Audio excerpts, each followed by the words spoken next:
Hello and welcome to Board Game Co. Today we are doing a full review. Faster. Faster. Today we're doing a full review of whatever this game is in front of us. It's created by Mythic Games. It's called Siege 6. I don't know what it's called. What's it called? Six Siege. So close. Based on Tom Clancy's Rainbow Six, the video game, the one you're all familiar with or not familiar with. This is what happens when I try to go fast. I get fluttered. Did you get fluttered on purpose? No.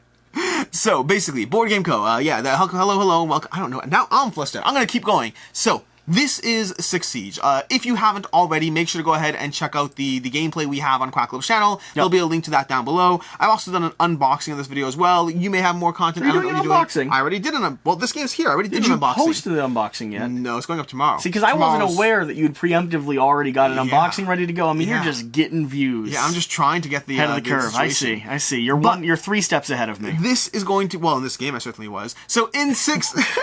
Excuse me. I'm pretty sure it ended in a Quackalow victory. Yeah. Definitely make sure to check out his channel and watch the playthrough. When you get to the end, comment who you actually think won. With that said, let's do a very brief overview of the game. There's going to have more of that over on his channel. So, Very brief overview of the game is going to be, you have basically 2 teams in this game. You have the defenders and the attackers. You're going to be playing different scenarios depending on which scenario you're playing. Like, for instance, the gameplay channel we have over in your channel, we played a bomb scenario. And the scenario right before that was a zone control or region control. And they also have hostages. If you're familiar with any of your video game tropes when it comes to territory control and squadrons moving around the board in terms of positioning and holding down lines of sight, that's what this is going to do. Now, one of the things that distinguishes the video game, the Tom Clancy's Rainbow Six, is going to be that every single character has their own, package of things that they bring to the table in terms of different skills, different abilities, offensive, attacking. You're building a team. And they all have different things that just make them special. And that is going to carry over into Six Siege. Six Siege as well. Every single character has their own unique traits. You're going to have a basic board setup. There's going to be a few maps. I know that the Kickstarter will have at least 2 maps. Going to have a double-sided board. I think they're going to have more. I don't know for sure. We'll see. But along with that, you're going to have different terrains you're going to set up, different obstacles effectively that are going to affect how your cover works or how movement works in the game. Past that, you're going to have things like video cameras in different rooms that will give you the defenders an eye on the attacker, putting little markers on the attackers so they can ultimately track them and shoot at them through walls. This game is going to have lots of destructible terrain, from these various blockades you're going to shoot through to various walls you can shoot through to destroy, walk in, all that stuff. Well, and one of the core things you're overlooking is going to be the fact that at the start of the game, this is a tactics-based puzzle, and you're not playing through pre-registered scenarios. Instead, at the start of the game, you're going to be drafting technology, your crew, and setting up the board, with the defenders going first, the attackers going second, and then you're working your way through this scenario that you've almost built yourself. Yeah. And that's going to be where the timer is going to come to play. You could play this game without a timer, without an app. With the timer, we'll get to the review part. We'll talk about the timer more in the review. But effectively, you'll have, depending on the setup difficulty you choose, you'll have, let's say, 15 minutes to set up the game. And then from there, you're going to jump into potentially up to 5 rounds as you try to effectively accomplish your objectives. In your case, in that last scenario, that was going to be you were trying to disarm a bomb, and I was trying to make sure the bombs stayed armed so that they go boom at the end of the game. That is effectively a fairly short summary of Six Siege.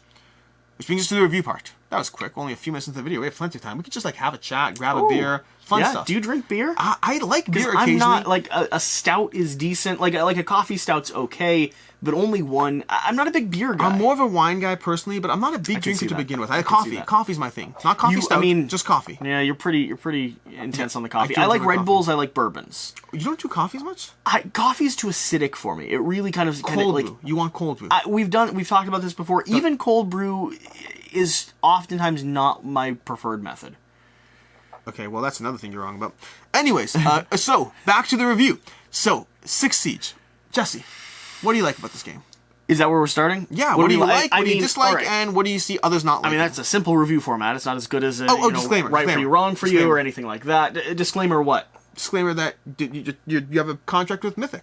Oh, sure. I mean, I thought you were going to say disclaimer that this is a prototype, disclaimer that we've only played a few scenarios, that there's still a lot more that we could dive into, disclaimer that I'm fairly handsome, which does bias me in a lot of things. Not in terms of board game reviews, it biases me because I had a better experience playing with you. Better experience. No, and also if you go over to our gameplays, like any of our sponsored content or content where we're working with the publishers, you'll see a little tag in the bottom corner and in the description that says this was a paid-for video. So the gameplay that we just filmed, you're getting nothing for it. Yes. And I'm getting paid because it takes the joy of sitting down and playing board games with you. Because it takes a long time to produce high quality gameplay and show it off. So, good disclaimer. Thank you for pointing that out.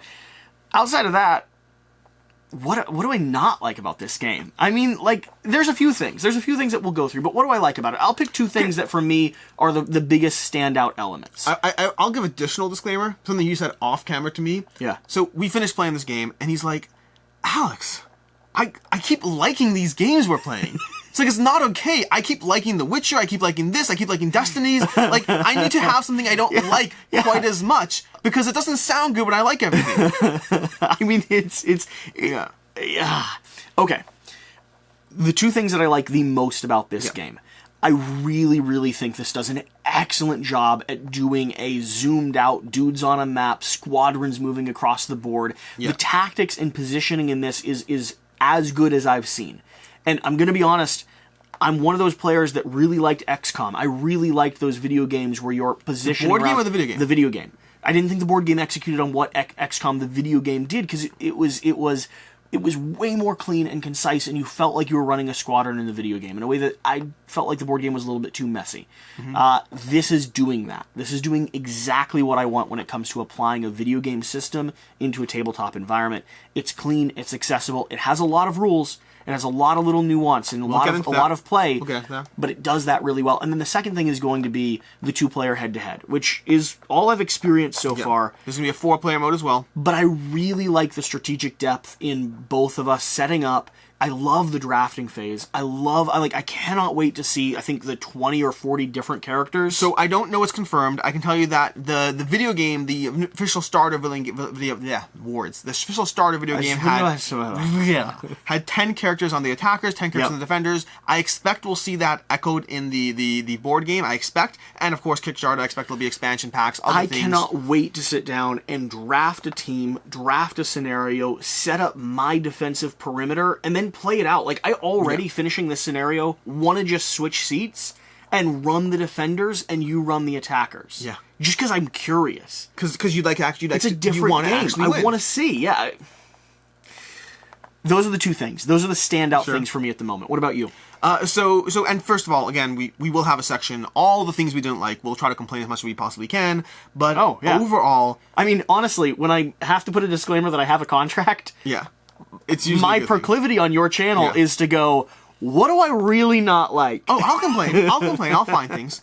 But everything you said is already true. This game is a tactical puzzle. It is not a shoot 'em up, rolling dice, attacking every single thing. That will happen. You will have death in this game. I mean, we're finishing this game that we just finished over here. We have I lost 5 characters left. Yeah, I lost 3. Yeah. You lost 2. So half the characters are left alive within this scenario, and you should have lost 3. Arguably, debatably, but you're rolling dice a handful of times throughout the game. But it's a lot more about the tactical positioning. It's about when you set your characters into Overwatch so that they can react to your opponent, thus scaring your opponent from doing anything. You have the 2 characters facing you with Overwatch on, you're like, I want to shoot you, but I'll get shot at back. There's going to be the aspect of just the movement around the board and all the various equipment you have. So that initial setup, which, by the way, I totally regret. I was like rushing for the sake of like we're on camera and all that, so I was rushing through the initial setup and didn't take as much time as I should have to actually think through where I want my bulletproof cameras, where I want my signal disruptors.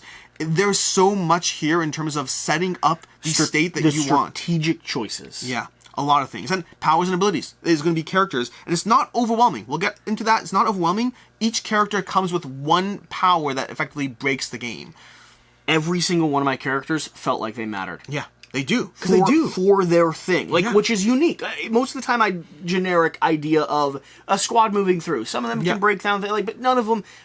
For me, I was really thinking about where am I putting my characters? Who can break through walls? Who can detach, electronic systems? Yeah. Who can throw, grenades or set up a good Overwatch? It really, really mattered. Yes. Yeah, so that's overall. Giant puzzle, tactical grid, lots of fun moments where you're rolling dice, and you rolled surprisingly well today. Yeah, I rolled surprisingly poorly. What can I say? And I still managed to win. Good to know. So, lots of fun things in the game. Lots of things to be mindful of, from the way you shoot through walls, from the way you activate pulse and place a heartbeat monitor, being able to target your opponent, start shooting through walls, and you can't shoot back because you don't know what I am, but then you can sit there and, with your character from here, come down a different spot on the board and find movement and then start shooting me, and as soon as you shoot me, I get a placement marker on me. Whole bunch of things you can do in terms of just the destruction of the board, the manipulation of the game state, and the tactical positioning as you go through this game to ultimately either win or lose. Yeah. That's stuff we like about the game. Which brings us to all the things we don't like with the game. Is that what we're doing next? Can we? Why not? Okay. I will say that this is a thing that I would say most Mythic games have struggled with this main element, and we're going to get it out of the way to start with, because I don't think anyone watching a review would... Oh, sorry, I'm just going to do this. Miniatures are gorgeous. I forgot to do this. The miniatures, I did not think I would be pulled in by miniatures from this genre. I'm usually more... Look at this guy. Look at that. Resting with his shotgun, little finger up whispering, so much character. Yeah. These miniatures are absolutely delightful. Do you have a top camera on? I don't even know if you have a top camera. It's going to look weird now. It won't zoom that close, yeah. No, that's not how this works. I've got it on manual zoom. Oh, I do autofocus. Yeah. Well, anyways, the miniatures are delightful. They're gorgeous. I think they have a lot of character to them. These are really well done miniatures. Mythic has once again knocked it out of the park. The terrain, the 3D terrain, all the visual aspects of the game. Just felt I should touch upon that. And now you can go back to your regularly scheduled segment. Yeah, so the thing that I think we have to get out of the way when it comes to Mythic games is they oftentimes do aggressively ambitious games with a lot of nuance when it comes to rules and little things that you have to mitigate. And I didn't read through the rulebook, so you can speak towards where the prototype rulebook is right now. I think a lot of people will be curious about that, because there is usually a little bit of a language area there as well. I would say short version is, I think it's very good for a prototype rulebook, not good if it's a finished rulebook. Still need things cleaned up. But very good at this stage. At this stage, yeah. To me, is reasonable. Yes. That being said, when it comes to the amount of fiddliness and nuance that's in a lot of their games, I know with Reichbusters, Solomon Kane, which we're covering right now, there's a lot of little nuanced rules that you have to pay attention to in order to have the game flow the way it's supposed to. And I would argue their games are excellent, with the caveat that you have to know what you're getting into. I think this is more accessible from my first impressions. Right now, prototype form, this is more accessible than some of those other titles have been to me. That being said, I think you're still going to have an entry fee that's paid here. You're going to have to know the nuance. You're going to need good character reference sheets. You're going to need to understand, what these different icons mean. On the board here, you're going to have to quickly be able to digest and understand, like, these are cameras. These are zones that keep you from adding technology. Yeah, don't get me started. These are shock locations. This is a camera, and this is a bulletproof camera, and if you're not paying attention when you look at those, I mean, I'm hoping the Kickstarter has, like, actual miniatures of these, but even if it's not miniatures, there needs to be something, even if it's just height differences or major color differences, these things need to be more distinguished and more evident on the board. And right now, again, I think this is more accessible than most of the other games that I've played. That being said, there still is that caveat. If you're getting into this, understand this is going to be a midweight to light-heavy tactics game. This isn't a quick set up and play immediately. Right, you're gonna have some learning fees to pay. Yeah, there's gonna be set up both in terms of actual setting up for the game as well as going through the rulebook. You're gonna need someone who knows the rules, and you're gonna have to be prepared to make judgment calls on the fly and just look it up later. That's going to happen. There's lots of small edge cases of how things work. Can you shoot through this? Now, for ourselves, I do the thing I always do with games. I just make a judgment call and then I look it up after or as I'm going or on someone else's turn, because I want to keep the pace moving. I don't want a game, especially the game with a timer and everything else, I want to keep the game moving, the pace moving. I want the game to be fun, and fun is rarely executed on when someone's constantly pausing and interrupting to look up rules. So you have to be comfortable with that, and I think that will happen in this. And like you said, lots of small little things. Some of the iconography could be a lot better. Some of the iconography could be larger or more distinguished. Things like, we have over here these tiny little symbols on this token. This token over here has 3 tiny symbols over here telling you that it's electronics and it's bulletproof, and over here it's also going to be yellow destructible. Which most of those are readable. Once you're close. Except for the fact that the gray technology and the bulletproof one very similar looking. Are very similar looking. Very, very small. I would prefer a little bit of color differentiation or a cleaner, more concise icon. Speaking of color differentiation, the dice, the symbols for the yellow, orange, and red. Orange and red in this game. Very close right now. Very, very close. Prototype. But like, right now, I would expect that to be changed. Yeah. And especially if you're colorblind. There's nothing to distinguish it for colorblind, which is something they'll have to take into account and put that in. But in a game with a timer where you're trying to rush through the game and the last thing you need is to plan your whole turn around the fact that you thought something was an orange destructible when it's really red. For instance, this wall over here, which I argued that it was. We went back and forth a few times that you said it was orange, and I said no. And you were right. No, I'm pretty sure it's red. Yeah, you were right. Small things like that. Yeah. And there will be small things like that. There's a lot of things in this game that can have the potential to be overwhelming. And speaking of overwhelming. And I'll be honest, I don't expect every single one of those things that we just went through to be entirely fixed by the time the game gets into people's hands. Cool. I don't. Just realistically. Could be. I think there's probably going to be a lot of nuance and a lot of fiddliness on elements of this. And I think this is where the Kickstarter problem will typically happen. I want all the Kickstarter goodies. I always do. Yep. It does introduce that every character, every ability, every new thing also adds the potential for some small little fiddly thing that you have to deal with. For myself, it's always a balance of how much do I like the game and how much of a problem is that thing. So, what I mean, this is the part. The balance is here. It's so high. I like the game here. It's so up there. But so speaking of which, other accessibility things, like I said, the game's gonna have 10 characters. I believe this is all assumption on my part, but it's gonna have 20 characters in the base game, plus who knows how many more unlocked as stretch goals or unlocked or optional buys, and that does mean that the game, while I would say I had a pretty good handle of what your characters did within 1 or 2 rounds. I started the game not knowing. I was like, I'm just going to go ahead and jump into it. But once we played a few rounds... I couldn't tell you what your special abilities are right now. So 3 of mine were set up, which makes it easier. Okay. 3 of mine were set up, and I only had 2 abilities. I had Pulse over here, and then Smoke, who I realized I've never actually used the smoke bombs. That's true. Smoke grenades. So 3 of mine were Destruction. Yeah. Which doesn't matter to you. Yeah. And then 2 of them you really need to pay attention to. And I realized them pretty quickly. Yep. Yeah, so I would say that you do pick up your characters, your opponent's characters pretty quickly. It does help as you go back and forth playing different sides. You'll have a better feel for, oh, you're using Pulse? Oh my gosh, I loved using him. Okay, how am I going to out-maneuver Pulse when I used him on my turn? But that barrier is going to increase the more you have, the more characters you have. If you have 40 characters on each side for this game, as cool as that is, and as amazing as these miniatures will be, and as much fun as it will be to set up this board with all the kinds of scenarios, when it comes time to playing it, that's going to be 80 different abilities you have to be mindful of. So that barrier you're going to want to be mindful of. I recommend when you get the game, kind of push everything off to the side. Just take 5 random characters if you need, or ideally, better yet, ideally Mythic has pre-scripted setups that will give you like some sort of like, here, start with these. And they have that in the prototype. I think they'll have it in the final game as well. One other thing that is concerning to me, I didn't set all this stuff up. Sure. I'm assuming there's going to be miniatures options for... think about what they did for Reichbusters, where you had all those fancy doors. Yes. I assume there's going to be some degree of upgraded. What's your preference when it comes to miniature terrain versus cardboard terrain, and how much of a nuance was this to get built? So I didn't build these. These came pre-assembled, so no complaint on there from me. But I generally prefer miniatures, especially if you have miniatures and miniatures. Okay. But it obviously does come down to how well they are. I actually like these. I do these too. For me, I think readability, I would not mind some upgraded pieces, but I genuinely like how these translate onto the map. Yeah. Because if you're not going to paint everything, I like all the color aesthetic to it. So honestly, I guess I would say I'm fine either way. Whichever way they end up going in that, in terms of the prototype difference here, I'm fine because I like these. Was setup bothersome? I didn't do any setup. Setup was not the best, but not the worst. There's 2 forms of setup. There's going to be the initial map setup where you got everything going. I would say once you have everything set up on the board, you're talking about roughly, meaning on your table, you have all the piles. It's roughly 3 to 4 minutes to look at the map, look at the scenario, and set up the general overlay of what's going on. And then from there, you move into the game setup, where we're drafting and choosing and tactically positioning things, where I'm putting things on the board, you're watching what I'm doing so you can react. I'm going to have a longer setup time, and then you're going to have a shorter setup time to react. I enjoyed that process. It was totally fine. I mean, we discussed it. And I would encourage people to talk their way through it like we did, but I enjoyed that process. It was not bad at all. It was, you literally, before our first game, the first game we played, you had asked, is this going to be... go watch TV for 10 go watch minutes. TV for 10 minutes. And then we played it, and it was like, no, it's totally fine and reasonable watching people play. Anything else you don't like?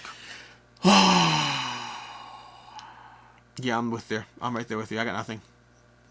I think this might be a game, like a lot of these more advanced tactic games, that will be best with you and me playing it time and time and time again. If I sit down with Shira after I've played 5 games, and I'm running it with her from 0, like most games that have some sort of tactics, I think she's going to be at a bit of a disadvantage. You don't agree? Nope. Why not? We should put this in the what I like section. Oh, the app. The app. I didn't even think of that. The timer. The app. So, let's talk about the app. I didn't even think of that. I like the app. Yes. So, first of all, I like the app. I like the app for a variety of reasons. One, it's a timer. Just in case all of you are freaking out about an app, it's just a timer. It's a clock. It's a really well-designed clock. Yeah, and the first thing is, you don't have to play with it. So, if you're like, I don't want it, which I do that a lot, you don't have to. You can completely ignore it. You don't need it in the slightest.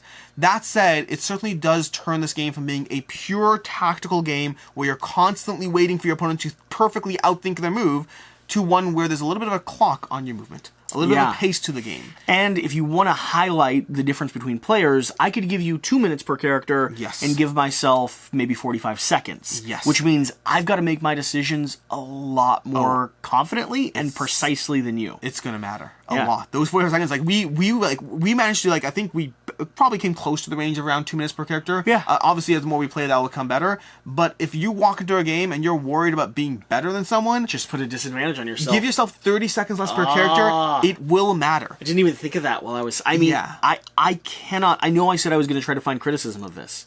Well, no, there's genuine criticism. No, I mean, I was going to try to find, like, more unfair criticism of this. No, like, this is... The app's excellent. I think the app is both... It both adds a pace to the game. It lets you change up how accelerated the game is. It gives it more of a real-time rush as opposed to a pure puzzle. And then it lets you highlight and fix the differences between players. But I do think that your point is valid to a degree in terms of the player count, the way it works there, which is sort of what I can see others not liking.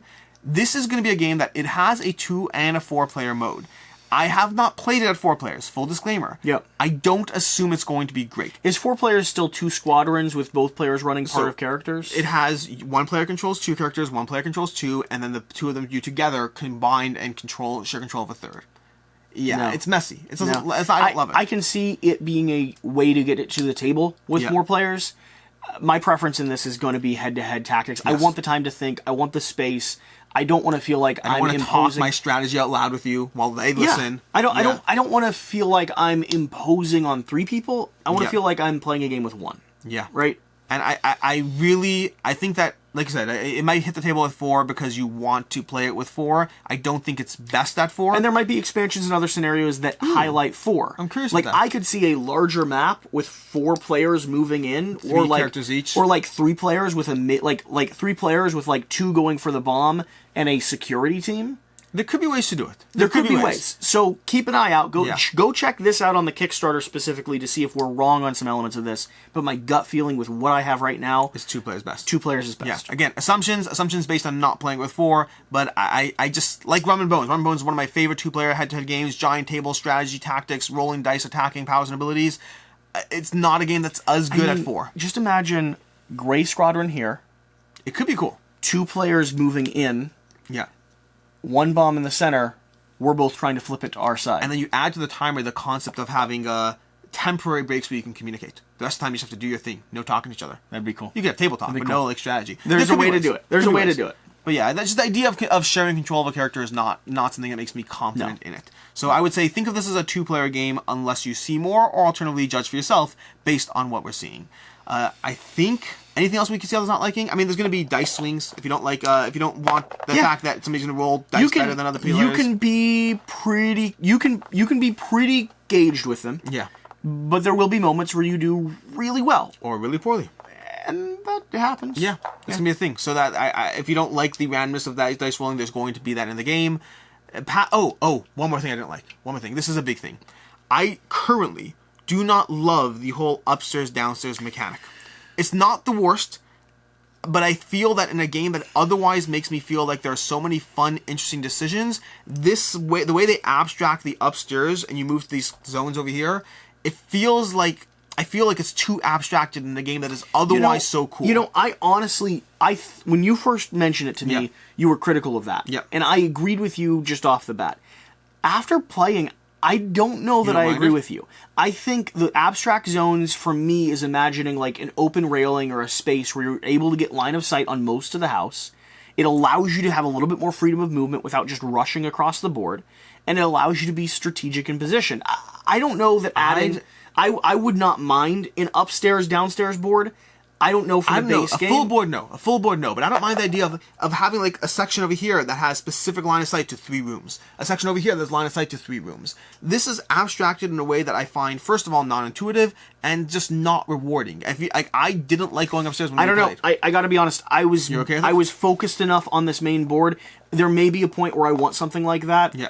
Right now, having the upstairs just be a general, I can have line of sight if my team does, because they're radio communicating, and I can look down stairways. You're okay with it? That worked with me. Cool. It worked with me. I didn't mind it. Not the best for me, but that's the nature of I was also, though, visually imagining it quite a bit. I was picturing... I have no imagination. I know. I was genuinely thinking about my person maneuvering around on an upstairs railing or on the roof or something. if someone doesn't go that far with it when it comes to what they're imagining the game can be, I can see your criticism. Cool. Which brings us to final thoughts and review. Yeah. Now, first of all, I want to be very clear here. The last time we did a review on the channel, I got a lot of criticism from people who did not like a bourbon scale and how confusing it was. What are you talking about? Oh, you can do what you want. Just a bourbon scale. A bourbon scale. No, you can do it. You can do it. Who does a bourbon scale? I just want to be very clear to you guys that if he does a bourbon scale... I mean, that sounds brilliant. It sounds brilliant. It does. Yeah. It does. But if he does a bourbon scale, I take no responsibility for it. That's all Did people like your new scale? My new scale. I don't know if I got a ton of comments in it, but I'm going to stick with... Most people were talking about my bourbon scale? Yeah, I think they're kind of distracted by a bourbon scale. Well, fascinating. Well, let's start with my rating of this game. Sure. My rating of this game is going to be a solid... I mean, it's a 5 out of 5. Really? Prototype conditions in place, right? There's always, like, you might call it like a 4.8 out of 5, like not a perfect game because it is still in prototype form. This did way more than I expected it to do. Did it so darn well, and I do not know of another experience that gives me this video game element on a table like this does, and this is one of my favorite video game mechanics. So, like, I'm primed to like this game, but it genuinely is. This is a 5 out of 5 bourbons. Now, let me explain what that means. So, on my bourbon scale, the perfect rating can either be a 1 out of 5 or a 5 out of 5 or a 0 out of 5. There's a lot of ranges here, but 5 out of 5 here is the best rating I could give this game. Sure. 1 bourbon, well, 0 bourbons is going to be the context of I would enjoy this game without a drink in my hand. But as I'm playing it, I'm going to sit down when we're talking about strategy, drafting our characters, I'm going to be drinking 1 bourbon. I'm going to enjoy it during that process. Sure. When you start placing yours, I'm going to do 2 shots right away. I'm up to 3 bourbons immediately. Sure, yeah. I'm stressed about what you're doing. Listen, I need a little bit to relax. By 4 bourbons in, I am loving this. And that 4th bourbon, it wasn't just a shot, it was an actual cocktail. Like, I took the time to step off to the side, you were playing your turn, we were talking from the other room, but it's just us. With the timer running? It's intimate, it's romantic, it's your timer, not mine. Oh, that's fair. I took a little bit of time to make myself a cocktail, I've came back, I've sat down. By the 5th bourbon, I'm either losing or winning, it doesn't matter, I've enjoyed the night, and let's be honest, it was a couple's game.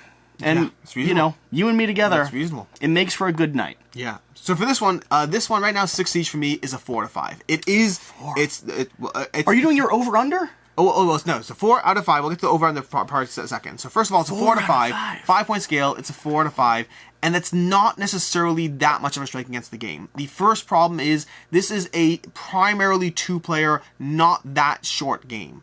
I have found, practically speaking, for myself in my collection... What, you actually table? As much as I like them, they don't hit the table as often as I would like, and I think this is the kind of game that I almost feel needs to hit the table more often. So it's a weird strike, because it's a strike that's more to my preferences than it is against the game. This, for me, is beating out any other, like, War Chest, or any of those other 2-player... Oh, it kills War Chest, yeah. I'm just saying, like, any of those other 2-player equivalency games that are around an hour long... Sure. Right now, this has my attention. For me, it's competing with Rum and Bones. Rum and Bones is one of my favorite 2-player games when I want a 90-minute game. We need to play. I haven't played. Oh, you need to play Rum and Bones. Yeah. Okay. But it's in that same range, and I love Rum and Bones. I do. But it doesn't hit the table as often as I would like. There's a lot of abilities. There's a decent amount of setup. Probably in the same range of setup as this one. Not a ton, but the barrier, the player count, all those things make it a little harder to table. If this did play well at 4, that could easily change completely. But secondly, not just strike against my own personal preference in that sense, but there's a lot going on in the game, a lot of accessibility things. There still are things that are... a lot of small rules, a lot of small fiddly things that mess up with, am I playing it correctly, am I not, am I house ruling this, am I house ruling that? It is a game. I said with Witcher, The Witcher I said was a 5. It's actually interesting. It's almost the exact reverse of The Witcher. The Witcher was a game that I said was a 5, but it could move down to a 4, depending, because it was very streamlined. And the streamline means that 6 games in, maybe I'm thinking it's like a little bit less fun than it originally was. Yeah. This has the reverse. If I do continue to play it, it could grow. It could grow. The tactics certainly are there. If I get this to the table again and again, and I keep playing it, and I see all the characters... if I spend more time with you... Well, anything you spend time with me, of course I'll rate it higher. This will move up. But yeah, so this is almost the exact reverse. Right now it's a 4 to 5. Very easily has the potential to go up, but it has to hit the table, and we'll see how often it does in that sense. In terms of my rating system, rating things out of or over, basically what I have is a 5-point scale, but I've started adding that in addition to out of 5, I rated over something. What you expected what I expected it to be. Now, I talked about this in my unboxing. I actually talked about it in my unboxing. My unboxing video, I already said, I was like, I think this is over that. And I said, I think it was, basically, I was expecting this to be like a 3 out of 5. I thought that while I was intrigued by the miniatures that Mythic would give me, by the scope of the game Mythic would give me, I didn't see that it's a video game adaptation. It's like, it's based on Tom Clancy's Rainbow Six. It's based on a video game. It's bringing you that video game feel, which for a first-person shooter, I don't think we've seen it done well at all. No, we haven't. There's no first-person shooters that have been adapted. There's been like some Sniper Legends and stuff like that, which attempted, but it hasn't sold me. So I was optimistic. I wanted to like what they were selling me, but I can't say I was confident about it. But I really like this. So right now it's a 4 over 3 so in that sense. So it's a 4 out of 5, 4 over 3. Yes. Always confusing when you say them both at the same time. 5 out of 5 yeah. when it comes to bourbons. Yeah, it's just numbers all over the place. That's going to be our review of Six Siege by Mythic Games. That's so good. It is pretty good. I mean, I know it's your bedtime, but I genuinely... Oh, wow, it's late. Yeah. I genuinely just want to play another game. We can. I have no problem. We can do another one after this.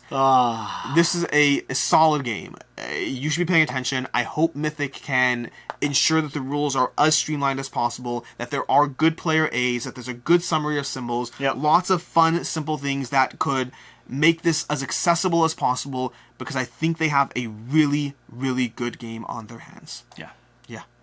That's going to be our review of Six Siege. Until next time, I'm Alex Radcliffe. And I'm a duck. And have a good one.